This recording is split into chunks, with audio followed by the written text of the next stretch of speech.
The Arizona sun was a merciless god, and Josephine Bellwether had long since stopped praying to it. Her family was a smear of ash on the horizon, her home a ghost of smoke and memory. Her father's dream had been devoured by a man named Sean Kane, a cancer in a black hat who wanted their water and was willing to burn the world to get it. 3 days. 3 days she had run, fueled by the sickeningly sweet smell of burning pine and roasted flesh that had chased her from the ruins of the Broken Spur Ranch. 3 days with the ghosts of her father's gentle eyes and her brother Thomas's bright laughter haunting her every step. Now she was the last Bellwether, hunted and dying in the vast, indifferent wilderness. She stumbled, her ankle twisting with a dry pop that was swallowed by the wind. She collapsed in the shade of a skeletal tree, the fight finally draining out of her. This was it, the end of the line. She closed her eyes, and that's when she heard it. The soft, rhythmic thud of unshod hooves on packed earth. Her eyes snapped open. They weren't cavalry. They weren't Kane's men. They were 5 riders, skin the color of burnished copper, black hair unbound. Apache. Every horror story she'd ever heard in Tombstone screamed in her mind. A death by the sun would have been a mercy. The riders formed a silent circle around her, their faces impassive masks. One of them, clearly the leader, dismounted. He was tall, lean, carved from granite and fury. His eyes were black, piercing, and held absolutely no pity. He saw a piece of human debris. All her terror, all her grief, all her rage funneled into a single, desperate desire not to die like this, not to be left for the buzzards. Words tumbled from her broken lips, a raw, croaking sound. "Please!" The warrior's expression didn't change. He understood the word, if not the sentiment. She dragged herself forward, clawing at the dirt, the shame of her own pleading burning hotter than the sun. Pride was a luxury for the living. She had only the raw, animal need to breathe for one more minute. She looked into those unreadable eyes. She knew the stories of what they did to captured white women. But death was certain here in the dust. With them there was a chance, no matter how grim. "Don't kill me," she begged, the words tearing at her throat. She saw a flicker of something in his eyes, not compassion, curiosity. She pushed on, offering the only thing she had left, the only currency she possessed. "Use me," she whispered, the words tasting like ash and humiliation. "Do what you want. Make me a slave. Anything. Use me. Just don't let me die." The warrior stared down at her. The other riders murmured behind him. He had seen women beg. He had seen them cry and scream. He had never seen one offer herself up with the cold, clear-eyed desperation of a trader making a final, ruinous bargain. He saw not a weak woman, but a creature with a will to survive so fierce it was willing to burn its own soul for fuel. He gave a short, sharp command in his own language. One of the other men dismounted, pulling a water skin from his pony. The leader took it, knelt, and held it out to her. It was not an act of kindness. It was an act of acceptance. The bargain had been struck. As Josephine greedily drank the lukewarm water, she didn't feel relief. She felt the chilling finality of her choice. She had traded her life for her freedom, her past for a terrifyingly uncertain future. The warrior, whose name she did not know, had just become her owner. The journey to the Apache camp was a blur of pain. The warrior, whose name she learned was Tucklow, had bound her ankle with surprising skill. He lifted her onto his pony, seating her in front of him with an impersonal efficiency that was more chilling than outright brutality. His body was a wall of hard muscle at her back, but his touch was only what was necessary to keep her from falling.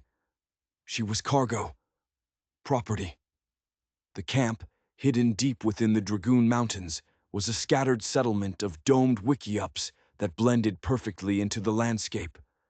Her arrival was like a stone dropped into a still pond. Women stopped their work, their faces hardening. Children fell silent, staring. The hatred in their gazes was a physical thing, a cloak of thorns. She was the color of the cavalry that hunted them, the miners who stole their land, the sickness that ravaged their children. Tuklo pulled her down from the pony and spoke to an older woman who emerged from a larger dwelling. Her face was a road map of wrinkles, her eyes like chips of obsidian. She spat on the ground near Josephine's feet. The message was clear in any language. Tuklo spoke again, his tone low but unyielding. The old woman, Isaba, shot Josephine a look of pure venom before turning away. Josephine's new life began. The bargain she had made was now her waking reality. "Use me," she had said, and they did. She hauled water until her back screamed. She gathered firewood until her hands were cracked and splintered. She scraped the last bits of flesh from animal hides, a nauseating job that left her reeking of decay. She was given scraps of food and a worn hide to sleep on in a small, isolated wickiup. No one spoke to her except to bark an order. If she was too slow, a shove would hurry her along. Isaba, in particular, seemed to find a grim satisfaction in her suffering, often finding new, cruel tasks for her. Through it all, Tuklo remained a distant, watchful presence. He was not her tormentor. He did not beat her or subject her to the violations she had dreaded. His cruelty was one of apathy. He had accepted her bargain, and as long as she was useful, he would not let her die. That was the extent of their contract. Sometimes he would watch her work, his expression impossible to read. Was he assessing his new tool, waiting for her to break? She couldn't tell. One evening, a small boy tripped near the fire, cutting his knee. He began to cry. Before she could think, Josephine reached out, murmuring soft, soothing words, an old instinct from tending to her brother Thomas. Suddenly, the boy's mother was there.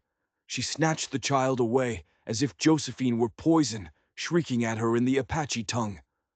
The woman's fear and hatred were so absolute that Josephine recoiled as if struck. She was not just an enemy. She was a contamination, a sickness. Later that night, curled in her cold dwelling, Josephine wept silent tears, not of self-pity, but of profound, aching loneliness. She had begged to live, but this was a hollow echo of life. She was a ghost, a constant, unwelcome reminder of the world that had brought these people nothing but pain. She looked at her hands in the faint moonlight. They were raw, calloused, ugly, and strong.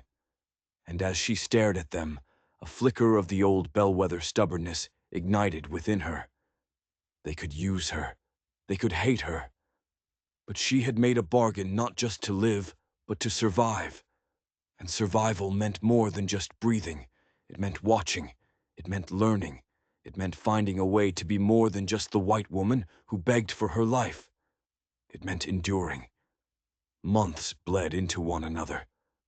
The desert seasons turned, and Josephine hardened with them. The ache in her muscles became a familiar hum of strength. Her skin darkened, her hair grew long and wild. She stopped being a victim and became an observer. Her life depended on it. She learned the rhythms of the camp. She learned the meanings of gestures, of intonations. And she began to learn their language. Not by being taught, but by listening, hoarding words like precious gems. She never spoke them aloud, fearing ridicule or wrath. They were her secret, a small measure of control in a life where she had none. Tuklo remained an enigma. He left a new pair of moccasins outside her wickiup when her boots fell apart. He occasionally left her a larger portion of meat. She told herself it was just maintenance. A master doesn't let his tools fall into disrepair. Yet sometimes she caught him looking at her, and the cold indifference in his eyes was now mingled with something else. Calculation, perhaps, or curiosity. The turning point came with the coughing sickness. It swept through the camp, hitting the very young and the very old the hardest. Isaba's small granddaughter, a bright-eyed girl named Chidi, was among the worst afflicted.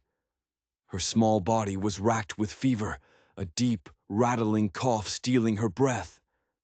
Isaba, her usual harshness replaced by raw fear, never left the girl's side. Josephine's mind flew back to her childhood. Her mother had remedies: a pungent tea from mullein leaves, steam from a pot of boiled thyme. She had seen both plants growing in the higher elevations where she gathered firewood. It was a terrifying risk. To interfere could be seen as an attempt to poison the child, a crime for which she would surely be killed. But to do nothing felt like a betrayal of her own humanity. That night, under the cover of darkness, she slipped out of the camp. She found the familiar velvety leaves of mullein and the fragrant sprigs of thyme. Returning like a ghost, her heart pounding, she built up a small fire and boiled the herbs. As she had hoped and feared, a shadow fell over her. It was Tuklo. "What are you doing?" he asked, his voice a low rumble, his eyes fixed on the steaming pot. This was it. For the first time, Josephine spoke his language. Her voice was hesitant, the accent clumsy, but the words were there. "Medicine," she said, looking up at him, her eyes pleading. "For the cough, for Cheed." He stared at her, surprise flickering in his eyes that she could speak at all. He looked from her to the pot, then toward Isaba's wickiup, where the sound of the child's labored breathing was a faint, tragic rhythm in the night. He knew the tribe's remedies weren't working. He had seen the despair in his people's faces. He stood there for what felt like an eternity, a silent judge weighing her life in his hands. Then, without a word, he turned and walked to Isaba's dwelling. Josephine heard the sharp, protesting tones of the old woman's voice, followed by Tuklo's firm, unyielding response. A moment later, he returned. "Bring it," he commanded. Her hands trembling, Josephine carried the pot to Isaba's wickiup.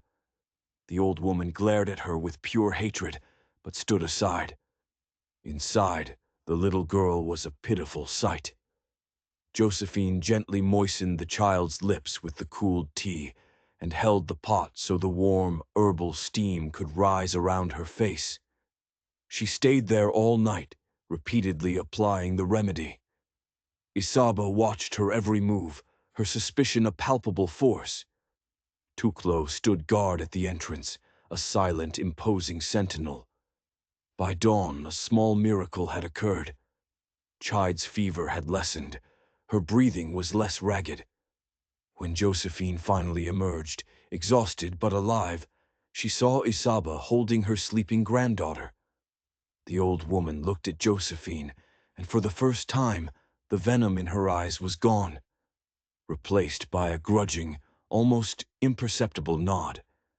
Tuklo was still there, leaning against a rock. He didn't thank her. He didn't praise her.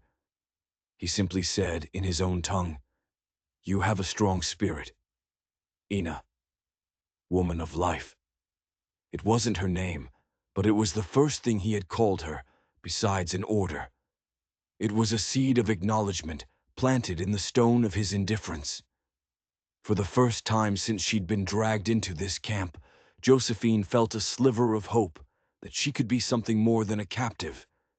She might one day become a person again. The change in the camp was not sudden, but it was undeniable. The name Tuklo had given her, Ina, began to stick. She was no longer just the nameless white woman. She was Ina, the one who had brought Cheed back from the brink. Isaba's hostility softened into a guarded neutrality. She began leaving a piece of jerky or a handful of roasted nuts for Josephine, small gestures that spoke volumes. The other women still kept their distance, but the glares of pure hatred were replaced with looks of weary curiosity. She was still an outsider, but she was no longer a pariah. Her relationship with Tuklo also shifted. He began to teach her things, not as a master to a slave, but as a warrior training a recruit. How to read tracks in the dust, how to find water by watching the flight of birds. He taught her to use a knife, not just for skinning hides, but for defense, his hands guiding hers with a firm, impersonal touch that still sent a jolt through her. Josephine, in turn, found herself opening up. She told him about her father's ranch, about her brother's skill with a slingshot. She spoke of her world not with longing, but as one might describe a distant country they had once visited. During one of these lessons, as he showed her how to fletch an arrow, he asked the question that had hung between them for months. "This man who burned your home," he said, not looking at her. "What is his name?" "Sean Kane," she answered, the name tasting like poison. "He owns the Double K Ranch, north of Tombstone. He wanted our water. He wants all the water." Tuklo's hands stilled. "Kane," he repeated, the name a low growl. "We know this man. He pushes his cattle onto our hunting grounds. His men shoot at our scouts. He is a man with a sickness for land." A cold dread washed over Josephine. The world she had escaped and the world that had captured her were on a collision course, and she was standing at the point of impact. The collision came sooner than she expected. A few weeks later, 2 scouts returned to the camp, one with a bloody gash on his arm. They brought news. A group of white men, well armed and led by a big man in a black hat, were camped near a place the Apache called the Weeping Springs, a sacred place deep within their territory. They were panning for gold, fouling the water, and shooting at anything that moved. Tuklo's face became a mask of cold fury. This was a desecration that could not be ignored. He gathered a war party. As they prepared, a knot of fear tightened in Josephine's stomach. She knew with a bone-deep certainty that it was Sean Kane. As Tuklo mounted his pony, she approached him. "Let me come," she said, the words surprising even herself. He looked down at her, his eyes questioning. "This is not a woman's work." "I know his men," she insisted, her voice urgent. "I know how they think. They are arrogant. They will be careless. They won't expect me." He considered her words. He saw the fire in her eyes, the set of her jaw. She was not the same woman he had found dying in the desert. She was harder, sharper, and she had a reason to hate Sean Kane that was as deep and personal as his own. To bring a captive on a raid was unheard of, but her logic was sound. She was an unexpected weapon. "You will do exactly as I say," he said, his voice leaving no room for argument. "If you are a danger to my men, I will leave you where you stand." "I understand," she said. He pulled her up onto the pony behind him, and they rode out, melting into the rocky landscape. They found Kane's camp 2 days later. From a high ridge, they looked down on the dozen men lounging around a fire. And there, larger than life, was Sean Kane, a gold pan in his hands, his face contorted with greed. Seeing him sent a wave of pure, unadulterated hatred through Josephine. Tuklo planned an attack at dawn, but as they watched, Josephine noticed something. 2 of Kane's men were taking the pack mules up a narrow trail away from the main camp. She crept to Tuklo's side. "2 men," she whispered in Apache, pointing. "They are leaving. Kane will not expect an attack to come from behind him, up that trail." Tuklo followed her gaze. It was a clever observation.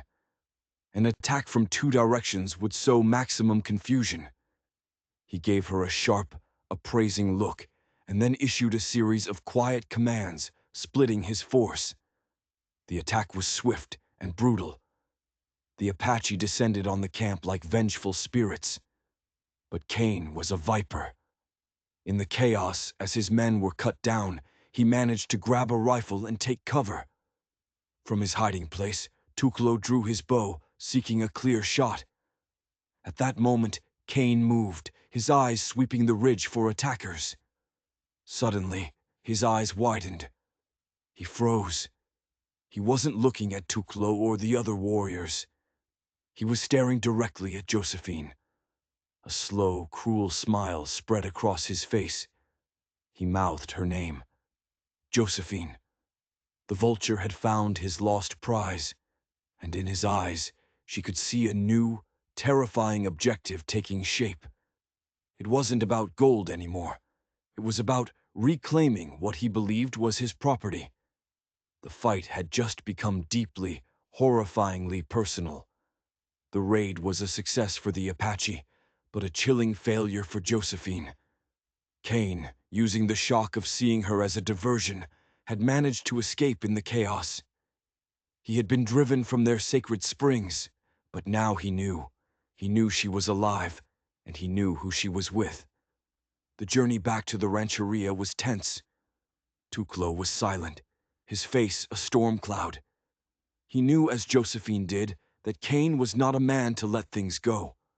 She was no longer just a captive with a useful past. She was a liability, a beacon that could draw Cain's fire directly to their hidden home. She had watched Tuklo and his men fight. They were brilliant warriors, but they were few. Cain had money. He could bring back a private army.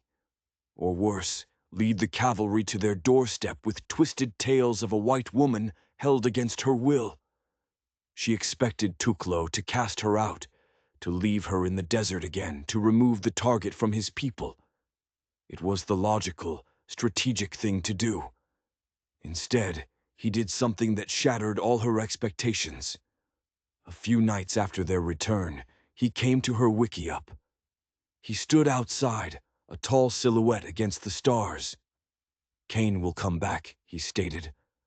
"I know," Josephine whispered, her heart sinking. "I will leave. I can draw him away. You would run to your death. It would protect your people. It's my fault, he knows." "You are not at fault for the greed of a white man," he cut her off. "His war with us began long before he saw you. But now, you are the reason he will make it a personal hunt. He thinks you belong to him. He will come to claim his property." Josephine flinched at the word. "I am not his property." "No," Tuklo said, and his voice softened almost imperceptibly. "You are not." He was silent for a long moment. "In our way," he began slowly, "when a woman is without a protector, no father, no brother, no husband, she is vulnerable. Others can claim her. She has no one to demand justice for her. You are such a woman." She understood. In this tribe she was utterly alone, her status based only on his protection. "Cain believes you are his to take," Tuklo continued, his gaze intense. "The other men in this camp, they see you as a stranger. They would not risk their lives for you. But for the wife of a warrior, for one of the people, they would fight to the death." The air grew thick with the weight of his unspoken words. Her breath hitched. This wasn't a proposal born of love or affection. It was a strategic alliance, a political move. It was a vow of protection offered in the only way his culture could make it binding and absolute.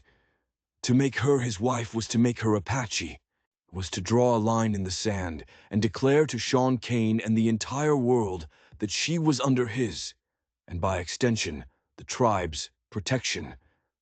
"If you are my wife," he said, his voice a low, serious rumble, "no man will touch you without answering to me.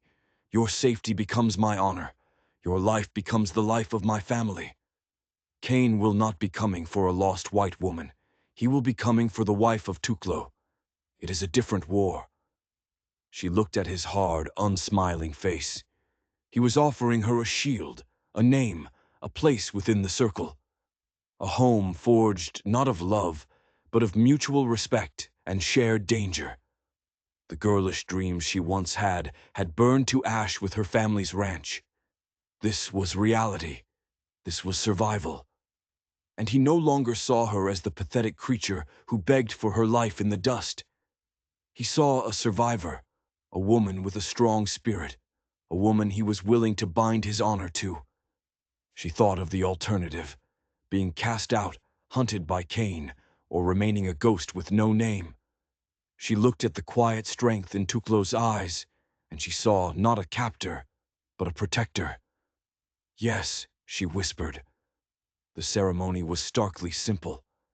The next day, Tuklo brought a fine deer to Isaba's wickiup, a public offering to a respected elder. He then took Josephine by the hand and led her not to her own small dwelling, but to his. Inside, he had laid out a new deerskin dress, beautifully decorated with porcupine quills, and a new pair of moccasins. "This is your home now, Ina," he said. She changed into the new clothes. They felt strange, yet like a second skin. When she stepped out of the wickiup, the people of the camp stared. They saw her dressed as one of them, standing beside one of their strongest warriors. They saw the public declaration. Isaba came forward and placed a hand on Josephine's shoulder, a silent, powerful gesture of acceptance. That night they sat by the fire in their shared home. The silence was charged with the new reality of their bond. "I do not know the ways of your people's husbands," he said, his expression serious. "I had a wife once. She was taken by the coughing sickness. I know how to be a husband to a woman of the Andi. I will hunt for you. I will protect you. I will give you honor. That is my vow." Josephine met his gaze. "And I will honor your home, Tuklo. I will work for our family. I will stand with you. That is my vow." It was a marriage forged in the crucible of survival. But as he reached across the firelight and gently tucked a stray piece of her sun-bleached hair behind her ear, his rough fingers brushing her skin, a different kind of warmth kindled between them. Something that had nothing to do with strategy, and everything to do with the man and woman who had found each other in the heart of the wilderness. Sean Cain was not a man to be robbed. The gold at Weeping Springs was an insult, but the theft of Josephine Bellwether was a declaration of war. In his twisted mind, her survival, her choice to be with them, was the ultimate defiance. It was a stain on his pride that could only be cleansed with blood. He returned to Tombstone not as a defeated prospector, but as a righteous crusader.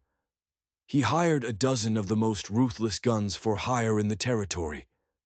Then he went to the territorial marshal, a man named Baxter, whose palm he had greased on many occasions.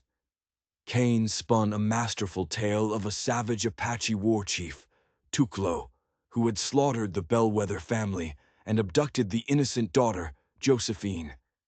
He painted a lurid picture of her suffering, her forced marriage to the Red Devil. He demanded a posse, not just to recover his property, but to rescue the poor, defiled white woman. Marshal Baxter, swayed by Cain's influence and popular sentiment, readily agreed. The news came to the rancheria on the wind, carried by scouts who watched the army of hired guns and lawmen leaving Tombstone. A council of warriors was held. The mood was grim.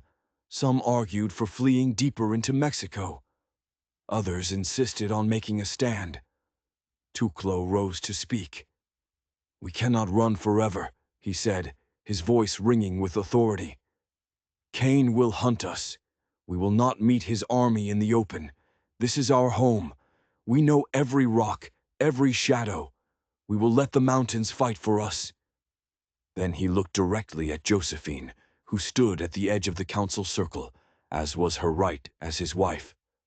"They come for you," he said, his voice loud for all to hear. "They believe a woman of the white eyes cannot choose to be Neba. They believe you are weak, that you are a slave. Will you show them the truth?" All eyes turned to her. This was her defining moment. She stepped forward, fear a cold knot in her stomach, but her voice was clear and strong. "My name is Ina," she declared in flawless Apache. "My husband is Tuklo. My people are the Ndi, and I will not run. I will fight." A murmur of approval went through the warriors. She was one of them now. Tuklo's plan was one of lethal attrition. He chose a narrow, winding canyon as the battlefield, a natural death trap. The women and children, led by Isaba, evacuated to a secret cave system higher in the mountains. Before they left, Josephine went to Tuklo. "Come back," she whispered, her hand covering his as he checked his arrows. "I made you a vow," he reminded her. "I do not break my vows." But Josephine didn't go with the other women. She had a different role to play. She knew the mind of Sean Kane, his arrogance, his impatience. With a small group of young, swift runners, she took a high position overlooking the entrance to the canyon. She would be their eyes. Kane's army entered the canyon with loud, boisterous confidence. They rode in a tight, clustered formation, a perfect target. From her perch, Josephine watched them advance. "Now," she said to the boy beside her. He raised a hawk feather, waving it in a specific pattern. The signal. The attack began not with a charge, but with a single perfectly aimed arrow from Tuklo's bow. It struck Marshal Baxter square in the chest, toppling him from his horse. Chaos erupted.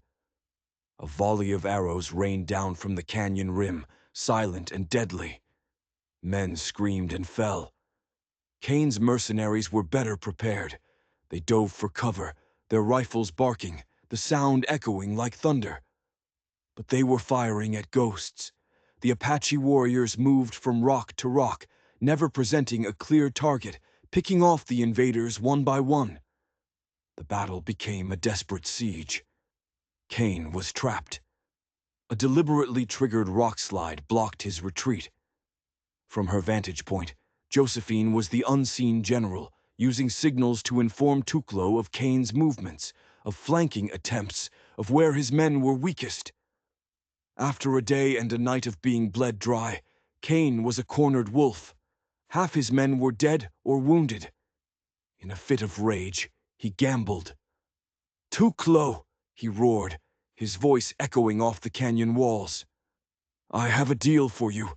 Give me the woman, and I'll let the rest of you live. Give me Josephine Bellwether." Silence. Then Tuklo's voice, calm and cold, answered from the rocks above. "Her name is Ina, and she is my wife. You will have to kill me to take her." "Then I'll kill you first," Kane bellowed, firing his rifle blindly into the rocks. It was the opening Tuklo needed. While Kane was distracted, Tuklo moved, silent as a mountain cat, circling around behind him. Josephine saw it happen from above. She saw Tuklo drop from a ledge, landing silently behind the rock where Kane was hiding. The final confrontation was not a gunfight. It was a brutal, primal struggle. Knife against knife, hate against honor. Tuklo was quicker, stronger, fighting on his home ground for his family. He disarmed Kane, and the two men wrestled in the dust. But in the end, it was Tuklo who stood, his chest heaving, his knife bloody. Sean Kane, the man who had burned her world and hunted her across the desert, lay still at his feet. The remaining mercenaries, seeing their leader fall, threw down their weapons and surrendered. The war was over. Tuklo stood over the body of his enemy. He looked up, his eyes finding Josephine on the ridge. Their gazes locked across the canyon, a silent acknowledgement of the battle they had won. Together, the silence that descended upon the canyon was heavier than any sound. The surviving members of Kane's posse were rounded up, disarmed, and given a stark choice. Walk back to Tombstone with a message, or be buried with their leader. They chose to walk. The message was simple. The people of the Dragoon Mountains wished to be left alone. Josephine made her way down from the ridge, her legs unsteady.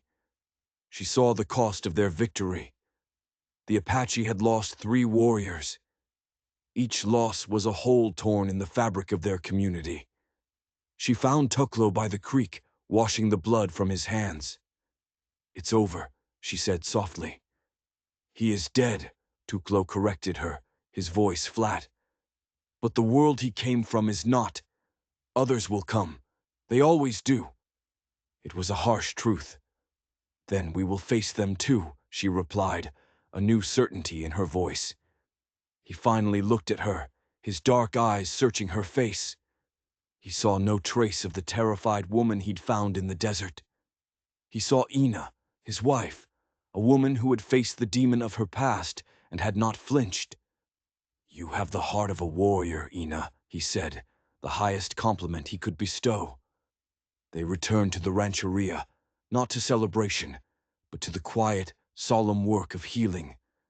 Josephine stood with the other women, mourning the men who had died, in part, for her. She was no longer an outsider. She was part of the circle, sharing their grief as she had shared their fight.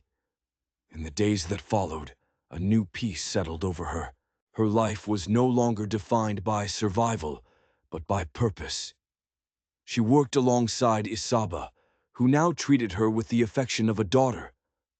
Her bond with Tuklo deepened, evolving beyond the pragmatic vow that had first united them.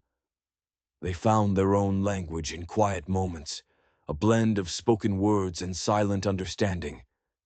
Theirs was a love forged in fire, tempered by respect, and rooted in the shared soil of their new life. One evening, as the sun set, they stood on a bluff overlooking their mountain home. "Do you ever miss it?" he asked. "The other world." Josephine thought of the ash and the fire, of Sean Kane's cruel smile. Then she thought of this place, the harsh beauty of the land, the strength of the people, the quiet honor of the man standing beside her. She had lost a home, but she had found a home. "The girl who lived in that world is gone," she said, turning to face him. "She died in the desert. You found what was left of her and gave her a new life. You gave her a name." She reached up and touched the strong line of his jaw. "My name is Ina," she said, her voice filled with conviction. "This is my home, and you are my husband." He covered her hand with his own. In his eyes she saw not a captor, not a master, but her partner, her protector, her family. The bargain made in desperation had, by some wild and improbable grace, become a vow of love. And here, in the heart of the Apache wilderness, the lost daughter of the Broken Spur Ranch was finally, truly home. Josephine Bellwether's story comes to a close, but the journey of Ina was just beginning. Her tale is a raw and powerful reminder that the human spirit is forged in the harshest of crucibles. She transformed from a desperate victim into a woman who defined her own worth, chose her own family, and fought for her own home. It's a story of survival, yes, but more than that, it's about the incredible, unexpected ways we can rebuild ourselves from the ashes of who we once were. Home, she discovered, is not always the place we are born, but the place we earn, the people we choose, and the love we are brave enough to build. If this story of courage and transformation in the Old West moved you, please show your support by hitting that like button, sharing it with someone who loves a powerful drama, and subscribing to the channel for more tales from the frontier. And let me know in the comments what part of Josephine's journey resonated with you the most.